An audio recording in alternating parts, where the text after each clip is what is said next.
estar muy bien equipados Esta del llamada tema que se está desarrollamos en este grabando. bimestre. Muy bien, chicos, entonces vamos con nuestro tema. Voy a presentar mi pantalla. El tema que vamos a desarrollar es básicamente del tema del Lazarillo de Tormes. Chicos, Lazarillo de Tormes, que corresponde en este caso a este segundo bimestre. Y aquí sí ya nos vamos a incorporar netamente al tema de literatura, entendido que en el primer bimestre básicamente hemos desarrollado lo que era teoría literaria. A partir con este tema empezamos ya el análisis de las obras literarias, que en este segundo bimestre van a corresponder 3 temas o 3 sesiones de literatura y sobre todo enfocados a literatura española que vamos a estudiar. ¿Ya, chicos? Entonces, vamos con nuestro tema. Y como introducción vamos a indicar en este caso, dice, ¿qué se observa en las imágenes? Acá tenemos la imagen 1, ¿sí? Y la imagen 2. ¿Alguno de ustedes, queridos estudiantes, podría hacer la descripción de estas imágenes? ¿Quién me puede apoyar con una descripción? Descripción es solamente narrar lo que ven. Nada más, esa es la descripción. A ver, María López, ayúdanos con la descripción de esta imagen. Buenas tardes, profesor. Yo veo en la primera imagen que un niño que está sentado sobre una silla está como queriendo tomar de un jarroncito que tiene el señor. Y en la otra imagen veo a un señor cortándole la barba. Y el otro niño como que estuviera agarrándole algo del señor que le están cortando la barba. Muy bien, gracias María. Muy bien, correcto. A ver, George me va a ayudar con la otra pregunta. La pregunta es, ¿por qué ambos niños tienen esas actitudes?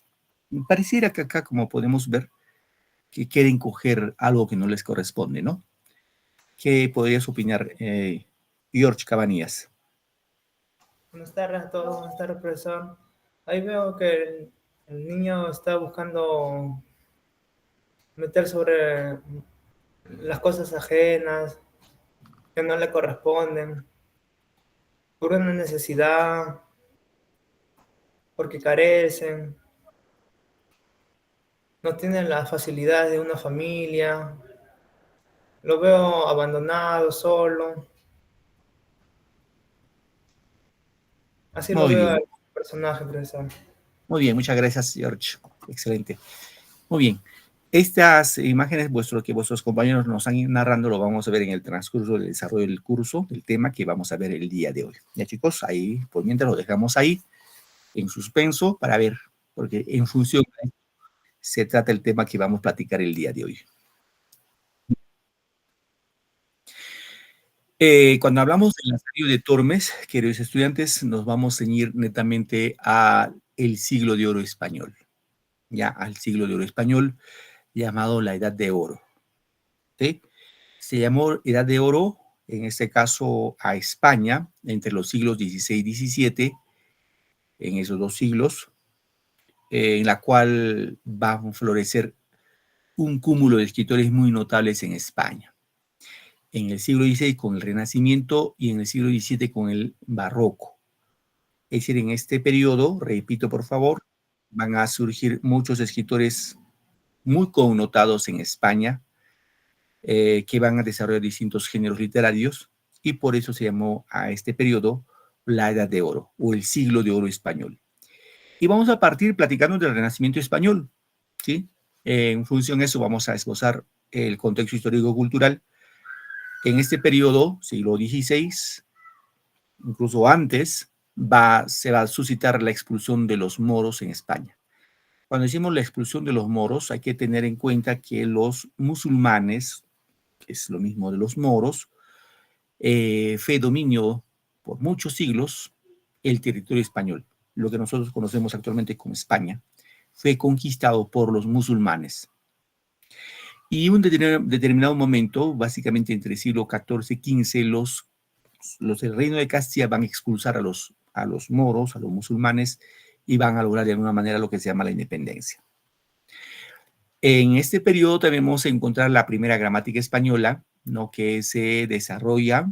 Recordemos que la gramática es la ciencia que estudia la lengua. Entendido que todas las lenguas tienen su gramática y en este siglo básicamente se va a desarrollar la primera gramática española.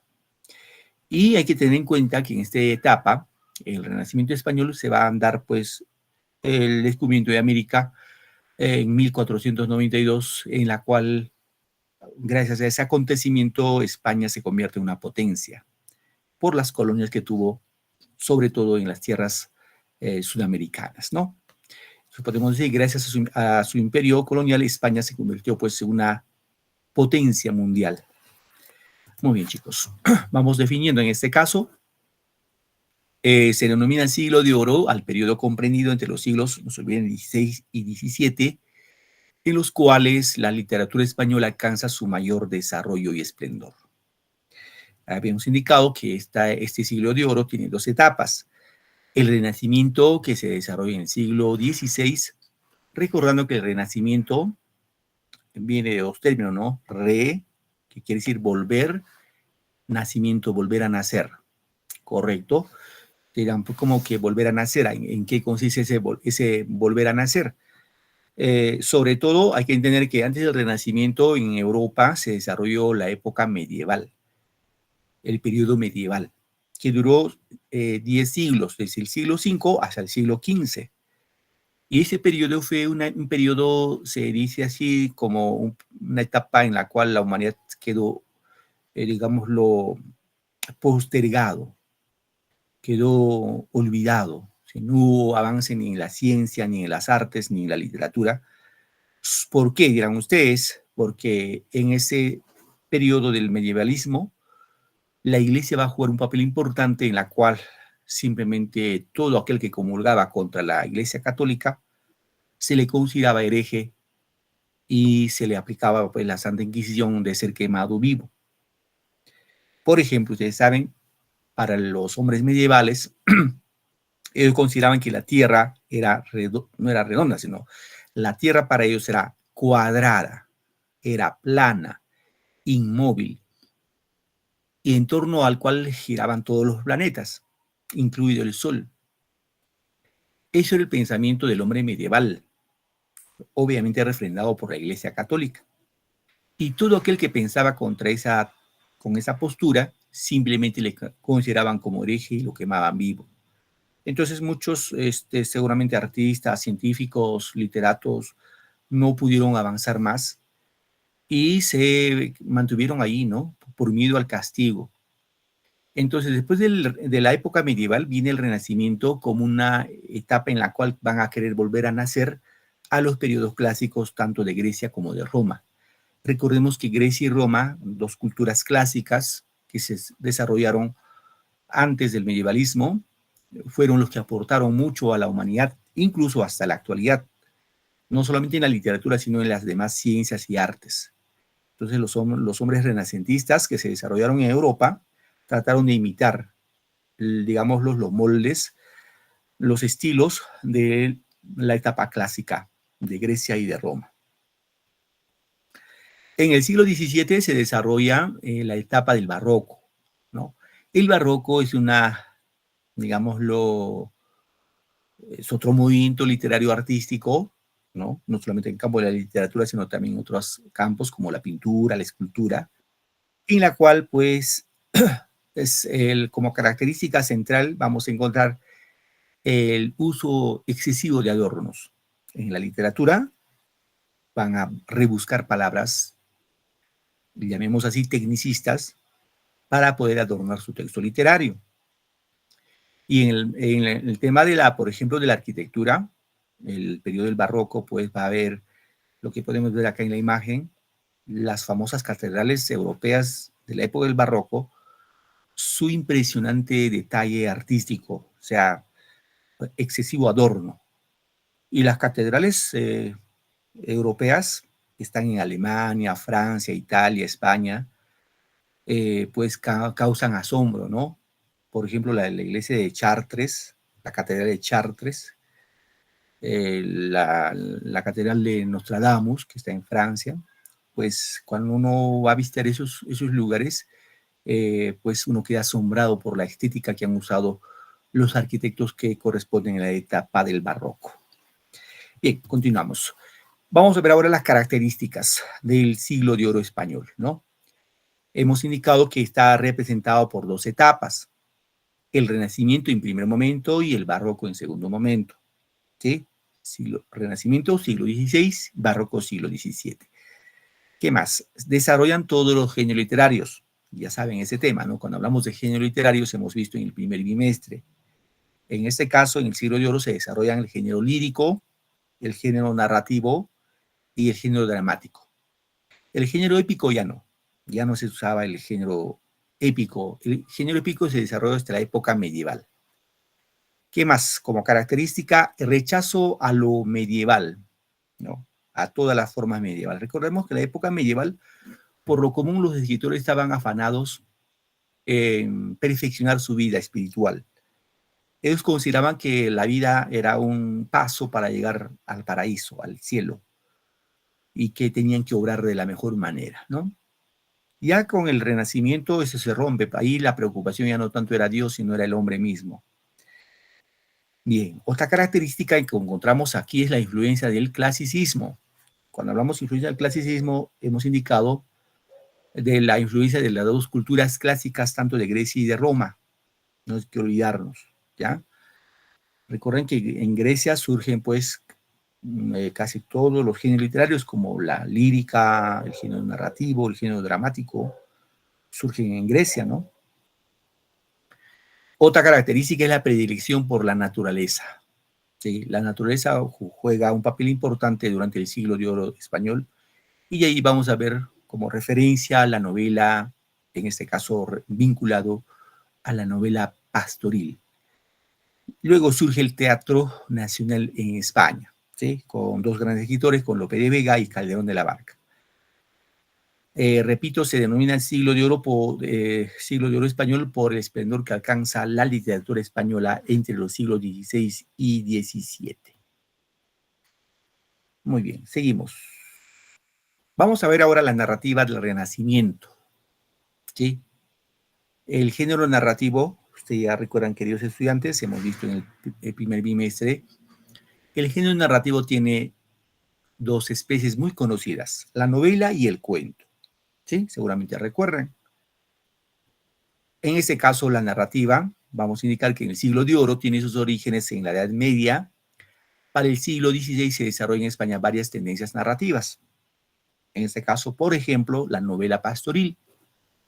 ¿Qué es la novela pastoril? Básicamente narra las aventuras y desventuras amorosas de los pastores idealizados. Aquí lo que se encuentra son, digámoslo, el uso del lenguaje en la descripción de los paisajes idílicos, ¿no? De la naturaleza. Y en la novela pastoril, sobre todo, vamos a encontrar escritores que van a narrar las aventuras amorosas de los pastores. Como ejemplo tenemos acá el libro Los 7 libros de Diana, ¿ya? Entonces tenemos ahí la novela pastoril, repito por favor, que corresponde a la época del siglo de oro español. Luego tenemos la novela de caballería, derivada de los cantares de gesta. Esos cantares de gesta vienen de la época medieval, ¿no? Narra hazañas de caballeros andantes. Ahora, cuando decimos cantares de gesta, se refiere pues a los poetas. Estos cantares, por lo común en Europa, fueron de autores anónimos, como el Mio Cid en España, los Nibelungos en Alemania, el cantar de Roldán en Francia, etcétera, etcétera, ¿no? Entonces, estos cantares tienen sus orígenes, repito, en la época medieval. Lo que es novela de caballería, la próxima clase vamos a profundizar un poquito más para que tengan en cuenta. Como ejemplo tenemos acá las obras, por ejemplo, Tirante el Blanco, Amadís de Gaula, y seguramente lo más importante dentro de la novela de caballería es el ingenioso hidalgo Don Quijote de la Mancha, ¿no? Que es la obra cumbre dentro de lo que es la novela de caballería. Bueno, hoy así nos vamos a platicar netamente de la novela picaresca. ¿sí? Novela picaresca es el tema que nos convoca el día de hoy y hemos visto los tres tipos de novela: novela pastoril, novela caballeresca y novela picaresca, ¿sí? Entonces hay que tener muy en cuenta, queridos estudiantes, como parte de nuestra formación académica, y tener una noción, ¿no? ¿Y qué es la novela picaresca? Su mismo nombre dice, viene el término pícaro, ¿no? Muestra una visión pesimista de la sociedad a través de los ojos de un pícaro. ¿Y qué es un pícaro? Es un tipo ladronzuelo, astuto, vivaracho, ¿no? Que sirve a diversos amos, y esta novela surge en España en 1554 con la famosa obra El Lazarillo de Tormes. Ahora, ¿cuál es la característica de esta novela? Primera característica, presenta un antihéroe, un pícaro. Ojo, el personaje principal en la novela picaresca es un antihéroe. ¿Y qué es un antihéroe? Recuerden que las novelas, todas las novelas, ojo, hablamos de novelas, no de telenovelas, sino de novelas.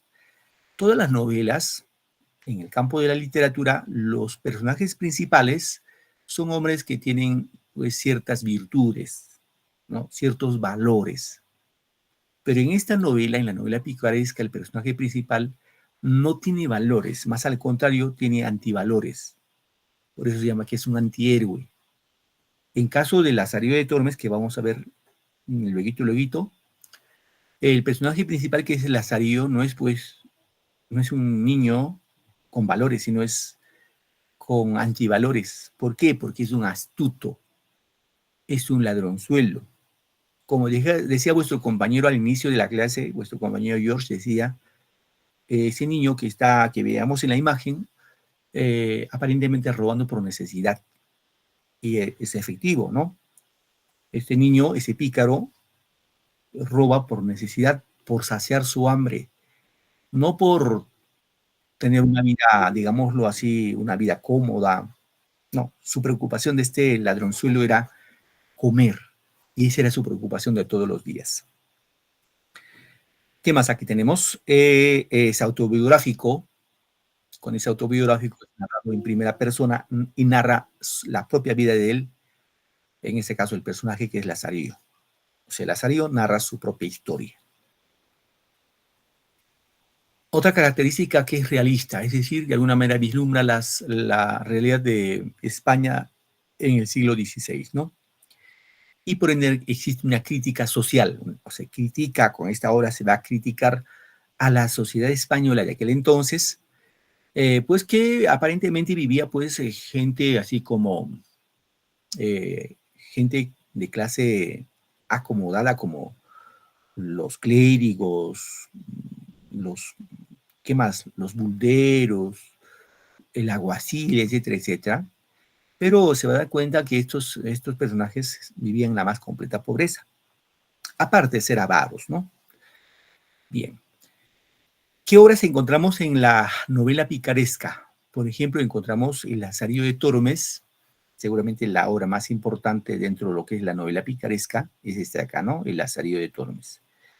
El autor de esta obra es anónimo, y se dice que es anónimo porque el autor de este libro se escondió en el anonimato para evitar los castigos de la iglesia, porque en esta obra de alguna manera toca a la iglesia católica, ¿sí? Cuando va a hablar de los clérigos, por ejemplo, ¿no? Otra obra es El Guzmán de Alfarache, del autor Mateo Alemán, La pícara Justina de López de Úbeda, La vida de Buscón Don Pablos de Francisco Quevedo, Rinconete y Cortadillo del autor conocido por todos nosotros, que es Miguel de Cervantes Saavedra. Bien, entonces vamos a platicar un poquito del Lazarillo de Tormes. Ojo, ese es el nombre completo de la obra, ¿ya? La vida de Lazarillo de Tormes y de sus fortunas y adversidades. Y es de la portada con lo que apareció por primera vez en 1554, ¿no? La vida de Lazarillo de Tormes, de sus fortunas y adversidades, más conocido como Lazarillo de Tormes, ¿sí? Esta obra es una obra literaria, es una novela literaria, considerada la primera novela picaresca aparecida en 1554 en 3 lugares diferentes. Apareció en Alcalá de Henares, en Burgos y Amberes, ¿no? Esto en España. Esta obra, el género que desarrolla es el género narrativo, ¿sí? Y la especie es una novela picaresca, su especie. Tema, la honra, la pobreza y la astucia para sobrevivir en una sociedad paupérrima. Cuando decimos sociedad paupérrima, ¿a qué creen que se refiere, chicos? ¿Qué será lo paupérrimo? George, ¿qué nos puede decir? Profesor, como algo pobre, mísero. Así es. Muy bien, gracias, hijo. Correcto. Lo paupérrimo va con la pobreza, pero una pobreza extrema. ¿Sí? Eh, reitero, bueno, pues podemos decir, yo vivo en condiciones pobres, pero eso no quiere decir que pues puedo tener todavía para comprar mi pan, mi arroz, mi azúcar, mi aceite. Tengo todavía con qué vivir, pero lo paupérrimo es más allá de la pobreza. Es ya cuando no tienes ni siquiera para el pan, ¿no? Entonces, repito, por ahí siempre es bueno que ustedes como estudiantes de secundaria ya vayan a manejar nuevos términos, ¿no? Hoy aprendemos el término paupérrimo o paupérrima, y que es la extrema pobreza, ¿sí? La extrema pobreza. Bien, el autor de esta obra, hemos dicho, ya saben que es anónimo. Su estructura de esta novela son 7 tratados, ¿no? Más un prólogo. Los personajes de esta novela, de Lazarillo de Tormes, aquí lo que podemos ver, Lázaro, ojo, Lázaro, o llamado Lazarillo de Tormes, ¿no? Lázaro se dice que nació a orillas del río Tormes, por eso se llama Lazarillo de Tormes. En esa época era común poner el nombre de la persona y el lugar de procedencia, como así, Lazarillo de Tormes, Quijote de la Mancha. Quijote es el personaje, ¿y dónde es Quijote de la Mancha? Correcto, entonces era muy común en esa época poner esos nombres, ¿no? Por ejemplo, si yo digo, a ver si está en clase, Alicia Ramos. Alicia, buenas tardes. ¿Me escuchas?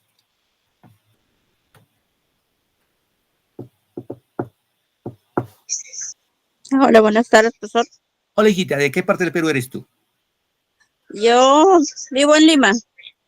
Por ejemplo, puedo decir Alicia de Lima, ¿no? Así.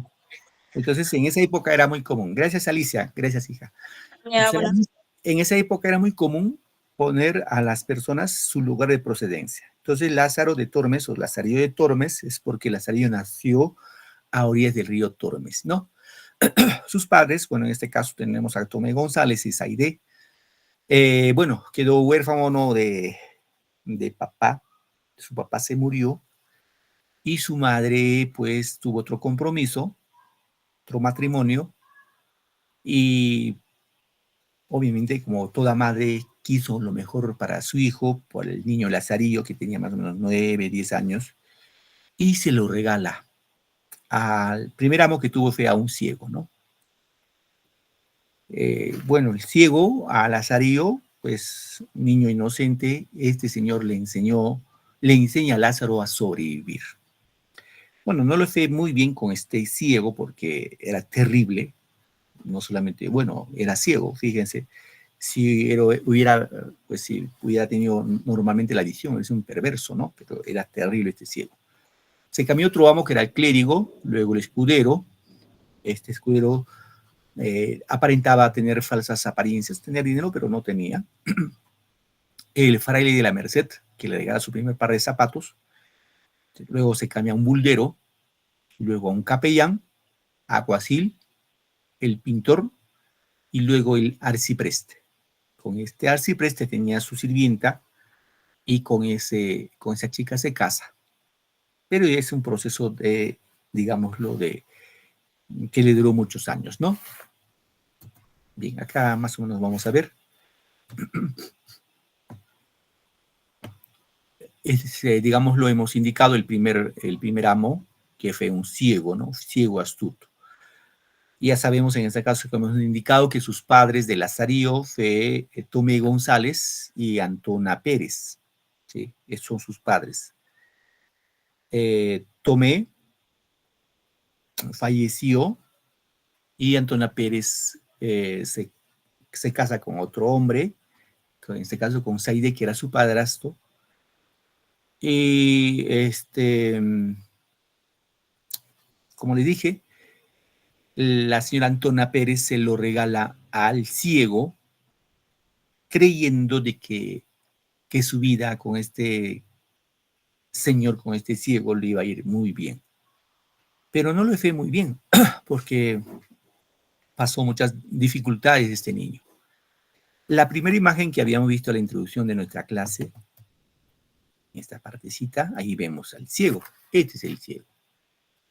¿Sí? Este es el ciego. Se dice que este ciego cuidaba con mucho sigilo su jarrón de vino y siempre lo llevaba puesto pues, en su pecho. Entonces, seguramente en el día a poquito se tomaba su vino, pero no le convidaba al pobre Lazarillo. Así que cuando se le acababa el jarrón del vino, pues le mandaba al Lazarillo a comprarle el vino, ¿no? Entonces, pues lo que hizo el Lazarillo, por ahí vemos la astucia del niño, hacerle un agujero en la fuente de vino. Y pues de alguna manera cada vez que podía, pues ubicaba una cañita y se tomaba el vino, mientras que el ciego se dormía. Bueno, no miraba, pues, ¿no? No es que estaba durmiendo, no miraba. Pero hay un día que lo descubre. Ese día le da una bofetada al pobre niño y le rompe los dientes. En otra oportunidad, con este ciego, se dice que mandó comprar un racimo de uvas y le dijo, pues bueno, siéntate, vamos a comer estas uvas. Y el trato que le dio el ciego era que tenían que comer uno por uno, o sea, una uva, otra uva, uno por uno. Pero el Lazarillo, como tenía mucha hambre, empieza a coger solo dos en dos las uvas. Pero al final el ciego se da cuenta, igual le propina su castigo. Bueno, estaba cansado del maltrato del ciego, así que un día el Lazarillo lo lleva pues por las calles de la ciudad y lo hace chocar con un poste y lo abandona. Y se va a buscar otro amo, en este caso su segundo amo, que fue en este caso un clérigo. Este clérigo era avaro, o sea, aquí sus hambres se empeoran. Este señor no comía. Y las veces que comía, pues, eran muy exiguas, muy escasas. Se dice que Lazarillo comía de las vigas del pan, o sea, el pan, a algunos no les gusta la viga porque engorra, etcétera, etcétera. Eso lo tiraba a la basura. Y Lazarillo, por hambre, comía eso, ¿no? Otras veces comía las costas del queso. O sea, el queso, cuando se tiene guardadito así, se empieza a formar como hongos, ¿no? Entonces hay que rasparlo para comerlo. Y eso también comía. Bueno. Se cambió a otro amo. El tercer amo fue un escudero arruinado. Este amo sí es el amo a quien quiso más Lazarillo, porque le trataba muy bien al niño, ¿no? Pero a pesar de que no tenía dinero, pero al cabo del tiempo tenía que dejarlo porque tampoco podía darle nada, ¿no? Ojo, recuerden chicos que Lazarillo su preocupación no era pues vestirse ni ir al colegio, nada. Su preocupación de todos los días del pobre Lazarillo era qué va a comer ese día. Decía, ¿qué voy a comer hoy día? Luego el cuarto amo fue el fraile de la Merced, ¿no? Que duró por poco tiempo. Y luego el buldero, en ese caso, que es el buldero, que es un estafador, ¿no? En la que aprende a no inmiscuirse en cosas ajenas. Luego el sexto amo fue el maestro, el capellán, ¿no? Que le da trabajo como aguador. Luego como aguacil y por último el cipreste, ¿no? Ojo, hasta ahí con el cipreste su situación era pues un poco penoso, ¿no? Conoce a la criada del arcipreste, se casa y se considera ya un hombre feliz y empieza a trabajar como pregonero, ¿no? Pregonero de vinos. Cuando decimos pregonero es que vendía vinos, ¿no? Seguramente iba así en la calle, decía vinos, vinos, vinos, pregonaba la venta de vinos y así pudo sobrevivir, ¿no? Esto básicamente refleja, en este caso, la sociedad española de aquel entonces. Chicos, a ver, acá un poquito vamos a hacer el tema de resumen. Y el argumento, Lázaro, hemos dicho ya, huérfano de padre, se convierte en siervo de un ciego, luego de un clérigo, un escudero, un fraile, un mercenario, un buldero, un capellán y un alguacil. El mendigo ciego es el amo que le enseña a Lázaro a sobrevivir como pícaro. El amo a quien más quiso Lázaro fue el escudero, no hay que olvidarnos. El protagonista, quien debe de recurrir al ingenio y las trampas, atraviesa por un proceso de degradación para poder sobrevivir. Finalmente se casa con la criada del arcipreste y trabaja como pregonero de vinos en Toledo, que es una ciudad, ¿no? Bien, a ver, vamos a ver un pequeño resumen a manera de con un pequeño video, chicos, para que un poco puedan comprender mejor esta partecita. Ya, a ver un momentito, por favor. Voy a presentarlo.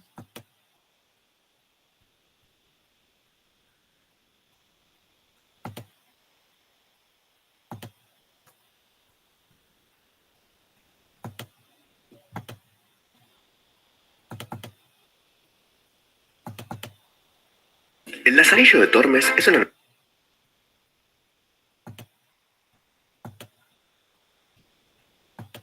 Bien, chicos, a ver su atención, por favor. Voy a presentarlo, voy a compartir. Un poco para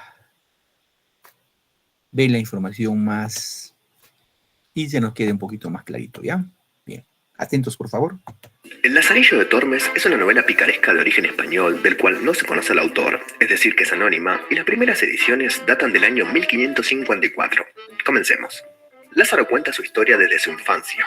Él nació en el río Tormes, que es de donde proviene su nombre, Lázaro de Tormes. Su padre, cuando Lázaro era solo un niño a los 8 años de edad, es acusado de robo y obligado a servir a un caballero, en donde, durante una expedición, termina perdiendo la vida. Antonia Pérez, madre de Lázaro, lo lleva a vivir a la ciudad. Ella comienza a salir con un hombre con el cual tiene un hijo, y a pesar de que comían bien y no había problemas aparentes, Saide roba, lo capturan y termina siendo azotado. La madre de Lázaro conoce a un ciego, del cual Lázaro termina sirviendo como guía y se marcha con él, con consentimiento de su madre, obviamente. Después de un tiempo, Lázaro se da cuenta que el ciego era mezquino y se termina cansando. Entonces, por medio de un engaño, lo abandona. Lázaro se encuentra con un clérigo con el cual comienza a trabajar, pero no le va muy bien ya que él era mezquino, avaro y no lo alimentaba. Lázaro se cansa de esto y le roba un pan. El clérigo asegura el pan pensando que era algún animal el que se lo robaba, pero cuando se entera de que era Lázaro, decide despedirlo. Lázaro entonces se va para Toledo, donde vive unos días de limosnas. Ahí se encuentra con un escudero, el que aparentaba ser de familia rica, pero en realidad era pobre, el cual se convierte en su próximo amo. Para comer, Lázaro tenía que mendigar y darle una parte al escudero. Después, en la ciudad se prohíbe el mendigar, entonces el escudero no come por unos días, pero Lázaro sí, gracias a unas vecinas que lo ayudan. Cuando el escudero consigue una moneda, manda que Lázaro compre algo. Más tarde, cuando los amos de la casa donde vivía el escudero vienen a cobrar el alquiler, el escudero desaparece y Lázaro queda solo nuevamente. Las vecinas que ayudaron a Lázaro anteriormente lo llevan con el fraile de la Merced, su próximo amo. El fraile era una persona que caminaba muchísimo y a Lázaro se le rompen los zapatos en la primera semana, por lo que el fraile le termina regalando otros. Después de un tiempo, Lázaro se cansa de seguirlo y lo abandona. Más adelante, Lázaro se encuentra con un buldero que engañaba junto a un alguacil a la gente. El buldero era una persona que repartía las bulas del Papa, que era una especie de leyes, algo parecido. Estos dos eran timadores, y después de unos meses, Lázaro termina abandonando. En este tramo, Lázaro encuentra un amo que era un pintor, pero con el cual dura muy poco. Más adelante, en una iglesia, se encuentra con un capellán, el cual sería su nuevo amo. Él le regala un burro y agua para que la vendiera, con lo cual Lázaro puede ir ahorrando plata hasta poder comprarse una espada y ropa. Tras unos años, Lázaro mejora su apariencia y decide dejar este trabajo. Ya con esta nueva apariencia, Lázaro consigue el trabajo de pregonero de Toledo. El arcipreste de San Salvador lo ve a Lázaro y lo casa con una criada suya. Es con ella con quien vive, al lado de la casa del arcipreste, y donde encuentra un periodo de estabilidad para su vida, con el cual, según él, se siente contento. Y así es como termina el Lazarillo de Tormes. Espero que les haya gustado. Hasta la próxima. Muy bien, chicos. Hay un pequeño resumen del Lazarillo de Tormes. Vamos a culminar esta parte de nuestra sesión con esta partecita, ¿ya? Ver un momentito.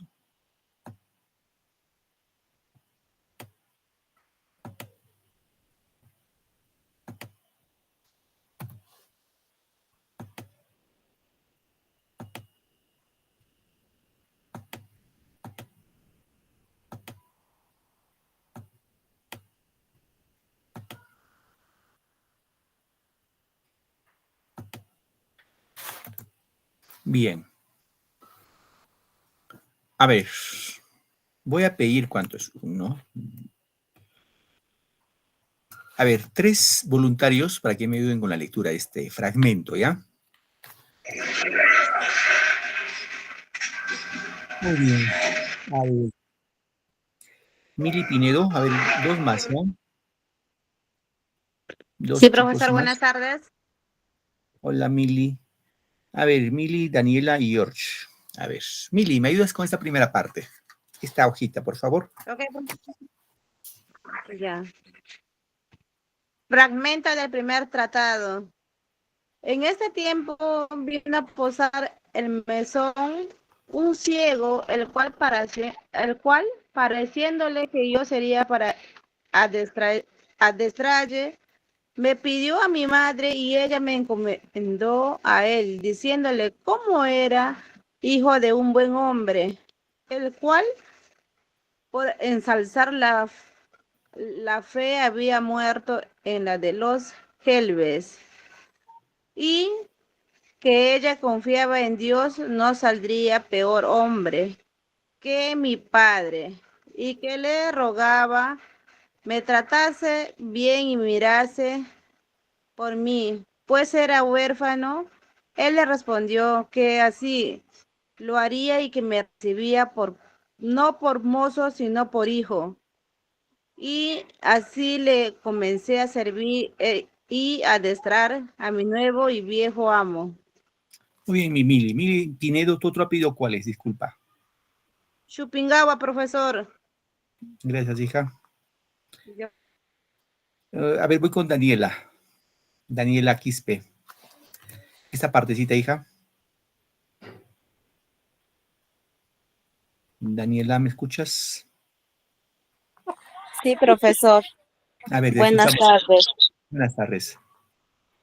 Como estuvimos en Salamanca algunos días, pareciéndole a mi amo que no era la ganancia a su contento, determinó irse de allí, y cuando nos hubimos de partir, yo fui a ver a mi madre, y ambos, llorando, me dio su bendición y dijo: Hijo, ya sé que no te veré más.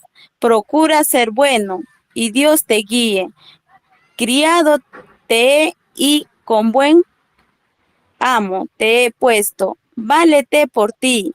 Y así me fui para mi amo, que esperándome estaba. Salimos de Salamanca y llegando al puente, estaba a la entrada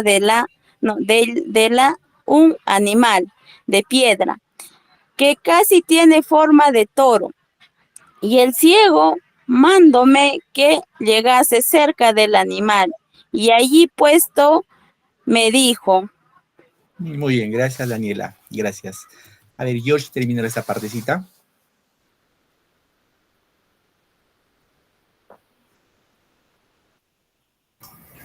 Bueno, seguimos. Lázaro llega el oído a este toro y oirás gran ruido dentro de él. Yo simplemente llegué y creyendo ser en sí, y como sintió que tenía la cabeza par de la piedra, afirmó recio la mano y dióme una gran calabazada en el diablo del toro, que más de 3 días me duró el dolor de la jornada, y díjome: necio, aprende que el mozo del ciego un punto ha de saber más que el diablo, y río mucho la burla, parecióme que en aquel instante desperté de la tristeza en que, como niño dormido estaba, dije entre mí: verdad dice este que Me cumple avivar el ojo y avisar, pues solo soy, y pensar como me sepa valer. Muy bien, Gracias. gracias, George. Gracias. Muy bien, chicos. Acá un pequeño fragmento de esta obra de Lazarillo de Tormes. Como han podido notar, queridos estudiantes, el lenguaje del español todavía está en formación, ¿no? Hay algunos términos que ya no lo usamos, han quedado en desuso, o sea, son términos arcaicos, pero en esencia es eso, ¿no? Este es el español de esa época de 1554, que estaba, reitero, en formación. Algo para rescatar esta partecita de este fragmento, básicamente es, aquí la primera parte es cuando la madre se lo regala al ciego, ¿no? Y obviamente el ciego le dice, pues, en esa parte, ¿no? Dice, él le respondió, cuando dice le respondió se refiere al ciego, que le recibía no por mozo, o sea, al niño, al Lazarillo, no es, él no va a ser mi mozo, sino va a ser como mi hijo, ¿no? Y luego, ¿qué pasó? Bueno, aquí se despiden, mamá y Lazarillo se despiden, lloran, y cuando salen del Salamanca, donde ahí parte el Lazarillo, y cuando van a llegar al puente dice, en este caso, había un, digamos así, de piedra, un animal de piedra, y pues le manda que llegara al animal y le dijo, ¿no? Que le dijo, Lázaro llega al oído de este toro, o a este toro, y oirás gran ruido dentro de él. Obviamente el niño, pues con inocencia va, llega, creyendo ser así, por acá dice así, y como sintió que tenía la cabeza par de la piedra, afirmó recio la mano, o se le dio con la mano, no lo dio una gran calabazada en el diablo del toro, en los cuernos del toro, que más por 3 días dice que lo duró el dolor de la cornada y díjome, necio, esta frase, ¿no? Necio aprende que el mozo del ciego un punto ha de saber más que el diablo. Y rió mucho de la burla, ¿no? Entonces ahí empieza su aventura del Lazarillo. Si ustedes, queridos chicos, acá pueden encontrar esos términos, por ejemplo, a ver, vamos acá. A ver, un poco para que puedan notar. Acá vamos a encontrar los pronombres, los famosos pronombres enclíticos.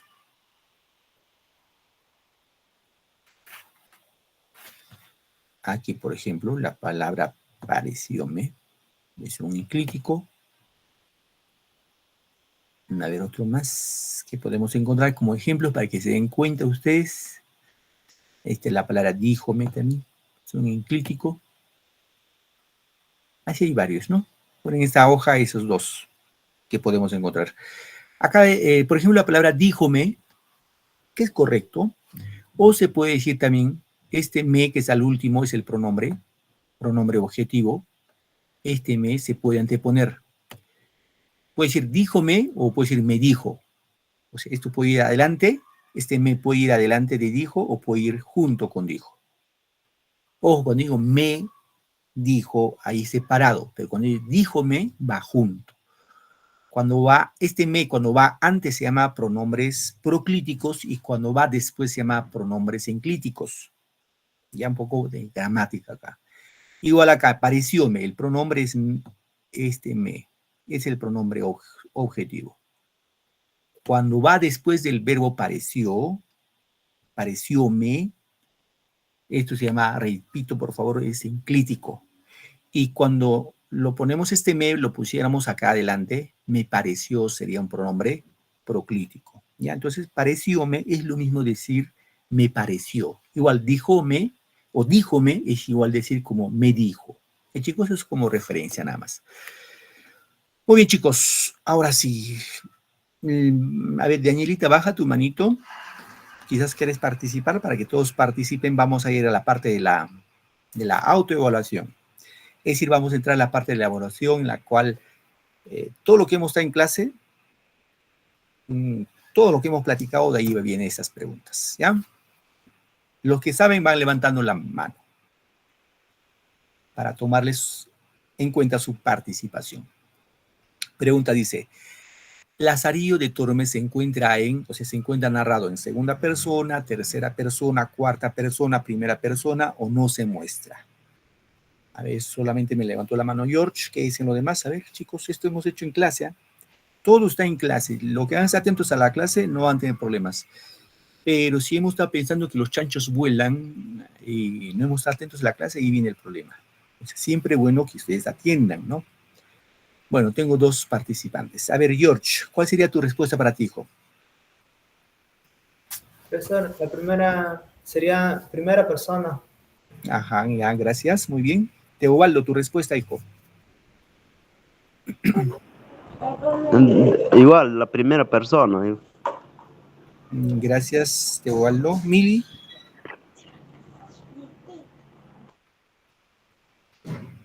Mili, ¿alguna respuesta, Mili? Bien. Nos remitimos a las pruebas, chicos. Aquí está. Autobiográfico narrado en primera persona. Esto es importante que siempre tengan en cuenta, queridos muchachos. ¿Sí? Está narrado en primera persona. ¿Y cómo es primera persona? Como hemos visto acá el fragmento que han leído vuestros compañeros, está narrado en primera persona. Te pueden preguntar, suponiendo que estudies, hagas un análisis de un texto literario y te pregunten en qué persona o qué tipo de narrador encuentras. Ojo, puede ser narrado en primera persona o puede ser narrado en tercera persona. Nada más, primera o tercera persona. Primera persona es cuando yo narro mi propia vida. Ejemplo, me levanté muy de temprano y me fui a comprar panes a la bodega de mi barrio. Primera persona, lo que yo he hecho. Y en tercera persona sería, se levantó muy temprano y se fue a comprar pan a la bodega de su barrio. ¿Sí? En ese caso está en primera persona. ¿Sí, chicos? Eso siempre hay que tener en cuenta en las novelas. Ahora, ese es el narrador, ¿no? ¿En primera o en tercera persona? Y también hay que tener en cuenta en este caso el tipo de narrador. Hay narradores protagonistas, como en este caso, narrador testigo y narrador omnisciente. Como el narrador protagonista, el que narra su propia historia en primera persona. Narrador testigo es que el que narra en tercera persona, él no es parte de la historia, simplemente es como un testigo de lo que observa, de lo que otros hacen. Y el otro que es el narrador omnisciente es aquella novela, porque se desarrolla sobre todo en la novela, es la que narra la historia, no es parte de la historia, pero sabe todo lo que hacen los personajes, sabe hasta lo que piensan, por eso se llama omnisciente, como si fuera Dios, lo sabe todo. Entonces encontramos esos tres tipos de narradores también, narrador protagonista, primera persona, narrador testigo, tercera persona, y narrador omnisciente. Chicos, esto como referencia. Vamos con otra pregunta. Facilito, ¿ah? Los que saben ahí, el Lazarillo de Tormes es una novela. A ver, 3 estudiantes, su respuesta. Levanten la manito. Levanten la manito. Para tomar en cuenta su participación, levanten su manito. ¿Ya, chicos? El Lazarillo de Tormes es una novela picaresca. A ver, vamos acá.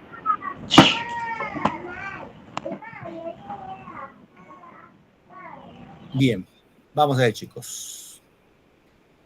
Voy con Fran Sánchez. Fran Sánchez Chucas. Hola, Fran.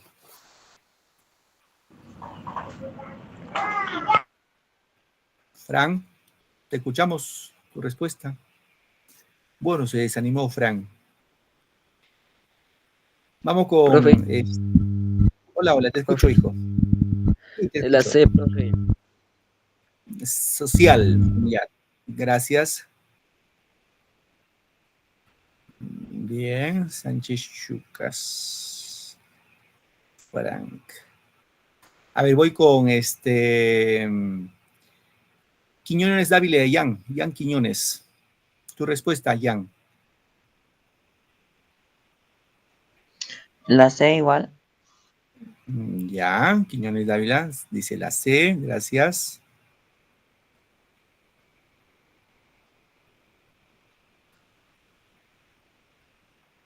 Voy con Enelda Ruiz. Sí, la C, social también. Y gracias. ¿Me escucha? Mili Pinedo. Sí, correcto, hija. Mili Pinedo. La B, profesor, la B. La B, Mili Pinedo, ¿no? Sí, profesor. Gracias. María López, tu respuesta.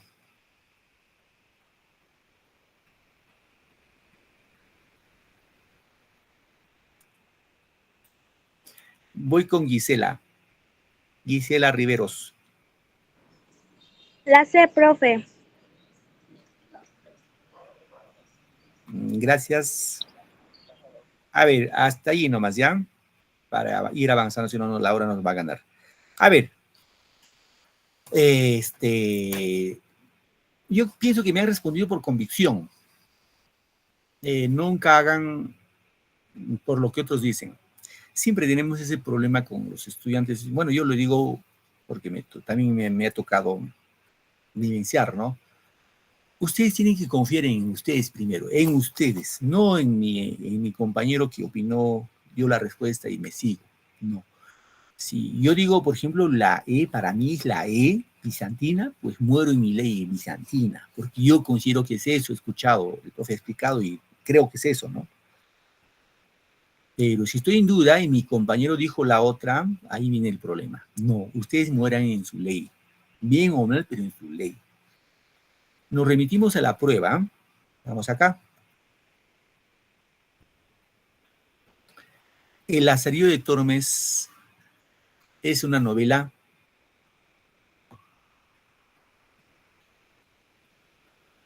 ¿Qué tipo de novela? Picaresca. Claro, novela picaresca. Y otra cosa, ojo, la novela picaresca sí es novela picaresca, ojo, pero sí dice hay una crítica social, pero la crítica social no tiene nada que ver con novela social. Critica a la sociedad, sí, pero es novela picaresca, chicos. Ojo, La Ciudad de Tormes es una novela picaresca. Sí hemos hablado 3 novelas. No sé, profe, no ha hablado. Hemos hablado novela pastoril, Amor de los pastores, novela caballeresca, de los caballeros andantes de la Edad Media, y la novela picaresca. Sí, no se olviden, por favor. No se olviden. ¿Ya, chicos? Y por último, para irnos, pregunta 3. ¿Por qué la madre de Lázaro lo deja con el ciego? A ver, levanten la manito los que quieren responder, ¿ya? Para asegurar una vida mejor, para deshacerse de un estorbo, porque no quiso a su hijo, para provocarle su sufrimiento, porque quería castigarlo. Bueno, está facilito esta pregunta. A ver, Alicia Ramos. Tu respuesta, Alicia. La deja porque lo deja porque se queda con alguien mejor. Ajá. ¿Y cuál sería la respuesta, hija? ¿A, B, C, D o E? A tu modo de ver, no te preocupes. A tu modo La de C. ver.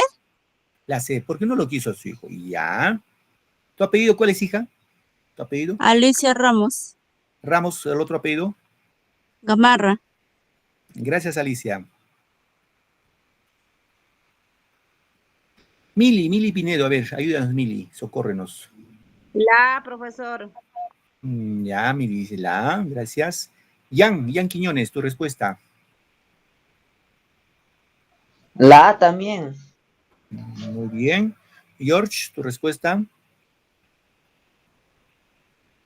Para asegurarle una vida mejor. Profesor. Gracias. Anaceli Medina Aguilar.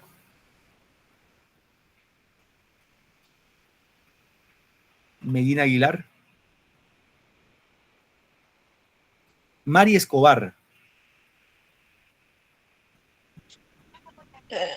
La E, profesor. La E. Escobar, ¿de otro apellido cuál es? Escobar Palomino. Gracias, hija. Muy bien, nos gana la hora. Hasta ahí vamos a quedar ya. Bien, ¿por qué la madre Lázaro lo deja con un ciego? La E, porque quería castigarlo. No lo quería castigar. Para provocarle sufrimiento, tampoco quería dar una vida mejor, porque no quiso a su hijo, tampoco, para hacerse de un estorbo, tampoco. Él lo que hizo es para asegurarle una vida mejor. La A. Para eso se lo regala al ciego. y se lo encomienden. Si lloran, tu madre e hijo lloren, ¿no? Bien, queridos chicos, chicas, gracias por su tiempo y su paciencia. Ya nos vemos la próxima semana en otra sesión más. Bonito domingo, feliz semana y que les vaya súper. Gracias, chicos. Chao. Buenas tardes. Buenas noches. Hasta luego, Buenas chicos. noches, profesor. Hasta luego, hasta el domingo. Hasta luego. Felicidades a todos. Hasta el domingo, profesor. Gracias a ustedes.